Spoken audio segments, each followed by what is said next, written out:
तो जय जगन्नाथ मान्यवर नमस्कार। एक नूतन वीडियो को आपण मानकु स्वागत करुच्ची। भिडियोटी बनवार अभिप्राय है कि आंभ ग्राम एक नूतन कोठगृह निर्माण होता एवं आज तार प्रतिष्ठा दिवस। आपण मैंने जदि कौन ग्राम में बसवास करुवे आपण मैंने निश्चिंत भाव में जानते ग्राम में जदि कौन सामूहिक कार्यक्रम हुए से समस्त भेटी पड़े। मो काम था जी सब बाटिबार था सब मुझे ग्राइंडर ग्राइंडिंग करी।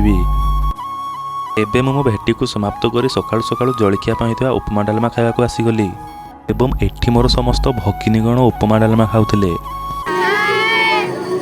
तो मन तृप्त होगा पर्यंत जलखिया कर सारी आमे पलि आसिलु आम गाँ पाख नाल को कहीं हवाक पूजापाई कलश यात्रा कराहब।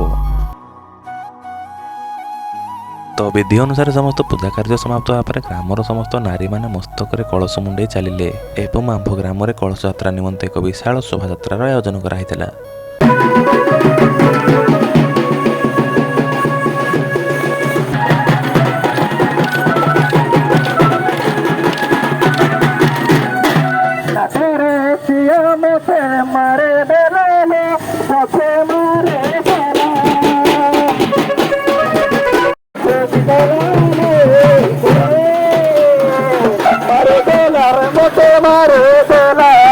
एवं कलश यात्रा समाप्त होगा पर मंडप में संकीर्तन करने आरंभ होगला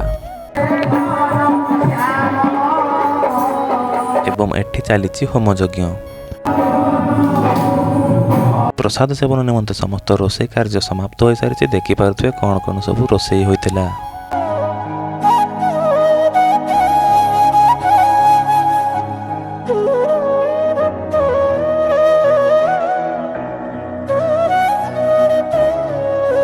एवं प्रसाद सेवन करने समस्त धाड़ी बांधे बसी पड़े। मु एवं मंटू बसी पड़ू एवं किंचित प्रसाद सेवन करू करू इंद्रदेव देखि सही पारे से प्रबल वर्षा बरसाइले। तो आम्भे से उठी आसी एक बरंडारे बसिकी प्रसाद सेवन कलु।